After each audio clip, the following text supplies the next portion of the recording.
खाद की फैक्ट्रियां, सब चीजों का निर्माण यहाँ बिहार में होता था। ये था कांग्रेस का जमाना।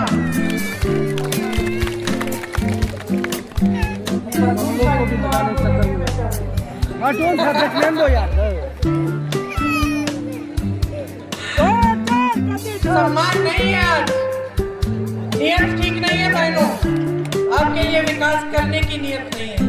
होती तो अभी तक 10 सालों में आप कुछ देखते, आपके जीवन में तरक्की आती। आज तो सम्मान इतना है, इतना कम है कि आपके मुख्यमंत्री को मंच पे भी नहीं बिठाते हमारे प्रधानमंत्री जी। हमारे प्रधानमंत्री जी ने अपने पद की गरिमा को, अपने स्तर को इतना गिरा दिया है कि आपके मंच पे आकर उल्टी सीधी बातें, कट्टों की बातें, न्यायों की बातें कर रहे हैं। ऐसी भाषा शैली है उनकी कि उनके पद की गरिमा भी अब रखी नहीं जा रही है। पता है क्या कहा उन्होंने एक भाषण में 2-3 दिन पहले? कहा कि कांग्रेस पार्टी के जो पोस्टर हैं उनमें देखिए तेजस्वी जी को बौना बना रखा है और आरजेडी के पोस्टरों में राहुल जी को बौना बना रखा है। मैं सोच रही थी प्रधानमंत्री हैं देश के, इनके पास और कोई काम नहीं है कि दूसरी पार्टियों की, अलग अलग पार्टियों की पोस्टरों में देखें कि कौन से नेता की कितनी बड़ी फोटो है। ये है इनका काम। खुद तो इतने बड़े नेता नीतीश जी हैं, बिहार के हैं बेटे, उनका सम्मान नहीं करते, उनको मंच पर नहीं बुलाते और दूसरी पार्टियों के पोस्टर की चर्चा करते हैं। और सबसे बड़ी बात तो ये है कि आपके संविधान को कमजोर करने की बात करते हैं, आपके अधिकारों को कमजोर करते हैं। वोट चोरी क्या है बताइए, क्या मतलब है इसका? आपके जीवन पर क्या असर पड़ेगा? 65 लाख वोट जो काटे हैं उससे आपके जीवन पर क्या असर पड़ेगा? कौन बताएगा? बताओ। अधिकार नहीं होगा। जितनी भी सरकारी स्कीमें हैं, किस आधार पर आपको पैसे भेजे जाते हैं, किस आधार पर आपको राशन भेजा जाता है कि आप नागरिक हो। अगर आपको नागरिक ही नहीं मान रहे, आपका वोट ही कट रहा है, तो आपको स्कीमें का फायदा कैसे मिलेगा? तो आपके अधिकारों को काटने का काम हो रहा है। और कौन कर रहा है इनके साथ? चुनाव आयोग, जिसका दायित्व है कि इस देश के लोकतंत्र की रक्षा करे, वो खुद आपके वोट करवा रहे हैं, खुद फर्जी वोट डलवा रहे हैं। राहुल गांधी जी ने खुलासा किया 2 दिन पहले कि हरियाणा में 25 लाख वोट काटकर सरकार की चोरी हो गई। आप होने दोगे ऐसा?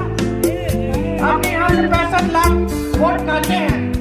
आप बदलाव चाहते हो, नई सरकार चाहते हो, रोजगार चाहते हो, नया भविष्य चाहते हो, तो आप अगर वोट डालने गए महागठबंधन को और बाद में पता चला कि आपके बूथ से कोई और रिजल्ट निकल रहा है, तो चुप रहोगे? मौन रहोगे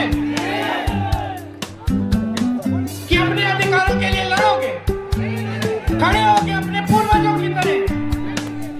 आज भी वही लड़ाई है भाइयों बहनों, जो महात्मा गांधी जी ने इतने सैकड़ों साल पहले लड़ी। सैकड़ों साल नहीं, 1940 के बाद, 1925 के बाद लड़नी शुरू की। वही लड़ाई है। तब अंग्रेजी साम्राज्य था, आज श्री नरेंद्र मोदी जी का साम्राज्य है। तब उनकी तानाशाही थी, आज नरेंद्र मोदी जी की तानाशाही है। तो याद दिला दो इन्हें कि कौन हो आप, कि बिहार की जनता हो, बिहार के नौजवान हो, बिहार की महिलाएं हो, बिहार के नागरिक हो। खड़े हो जाओ, अपने अधिकारों के लिए लड़ो। हम लड़ रहे हैं आपके लिए, हम अपने संविधान के लिए लड़ रहे हैं, इस धरती के लिए लड़ रहे हैं जिसमें आपके पूर्वजों का पसीना और खून है।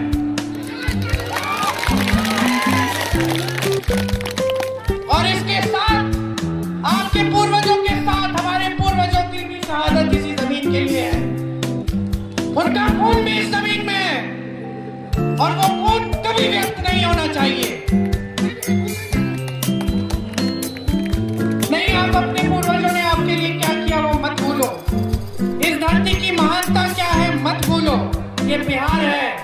दिखाओ पूरे देश को कि कितना जागरूक है ये प्रदेश। दिखाओ पूरे देश को कि सबसे ज्यादा राजनीतिक जागरूकता यहाँ है, इसी धरती में है। सब समझते हो आप, बहुत विवेक है आप में। इस बार महागठबंधन की सरकार बनाओ ताकि इस देश की एकता बनी रहे, आपकी समानता बनी रहे, आपके अधिकार बने रहे, मजबूत बने और ऐसे नेता राज करें जो समझते हैं कि असली राज आपका है, कि असली शक्ति आपकी है, कि आपके सेवक हैं हम सब और आपने इस मंच पे बिठाया है। ऐसा अपना भविष्य बनाओ। और आज आप सब यहाँ आए हैं, मेरी बातों को बहुत ध्यान से सुना है, एकदम चुपचाप खड़े हैं। याद रखना, जब पोलिंग पे जाएंगे तो याद रखना मेरी बातों को, खासतौर से बहने याद रखना। मैं आपकी बात कर रही हूँ, अपने लिए नहीं, आपके लिए, आपके प्रदेश के लिए, आपकी भलाई के लिए। यहाँ खड़े होकर मंच पर नेताओं की आदत भी होती है, कुछ भी कह सकते हैं, बड़े बड़े वादे कर सकते हैं। खुद आकलन लगाओ, खुद पता करो, जानकारी लो। यहाँ से तो देश भर में पलायन करके जाते हैं लोग। पता करो कि तेलंगाना में, कर्नाटका में, जहाँ कांग्रेस की सरकारें हैं, वहाँ क्या हो रहा है, क्या महिलाओं को कुछ मिलता है हर महीने? पता करो क्या क्या मिलता है। जो राजस्थान में अगर कोई रिश्तेदार है उससे पता करो कि ये सच है कि जब कांग्रेस की सरकार थी तो वहाँ पे अच्छी अच्छी स्कीमें थी। यहाँ पे बघेल जी बैठे हैं, मुख्यमंत्री थे छत्तीसगढ़ से, के इनसे पूछिए छत्तीसगढ़ में जो आपके रिश्तेदार हैं उनसे पूछिए कि जब इनकी सरकार थी तो क्या क्या किया, और फिर आकलन लगाइए, खुद जांच करिए और समझिए कि कौन आपके लिए असली काम करना चाहता है और कौन आपका ध्यान भटकाकर, आपको फुसलाकर सिर्फ आपका वोट अपनी सत्ता के लिए, अपने स्वार्थ के लिए मांगता है। समझ लीजिए। और मुझे मालूम है कि आप में बहुत विवेक है, आप सब कुछ समझते हैं, जागरूक हैं। इस बार आप महागठबंधन की सरकार लाएंगे ही लाएंगे। तो एक बार चारों जो उम्मीदवार हैं यहाँ जाए, इनको भारी से भारी बहुमत से जिताइए।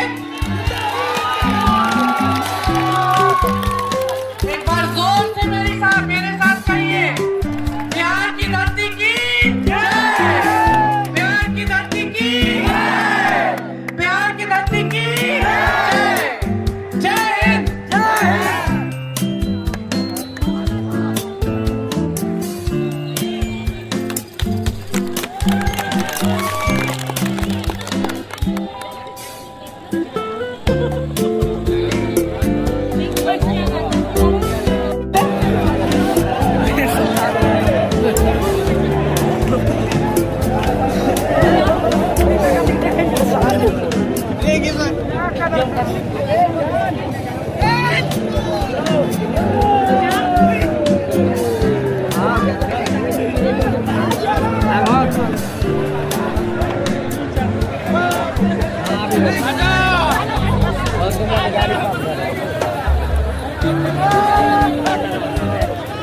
Nah,